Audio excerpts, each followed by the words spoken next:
আমি থাকবো না, আপনি থাকবেন নাকি? এটা আমার পুকুর, আমি থাকবো। আমি কিনছি 12 লাখ টাকা দিয়ে গোটা গোটা। এই পুকুর আমি চাষ করতেছি। বলো তো মামা, এই পুকুর আমাদের না, আমরা কিনি নাই।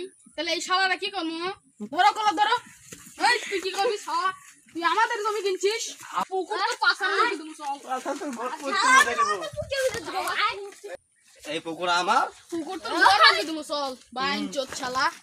শালা তুই আমার জমি পুকুরে ভাগ বসে তুই তো আগে দেখিনি। শাক আগে তোর জীবনে দেখেন, তুই আজকে করতে আইছো। তোর জমি তোর পাশার মধ্যে ঢুকাই দিবি চল। শালা তোকে মাইরে আলু। শালা তুই আমার জমি ভাগ বসাবি না?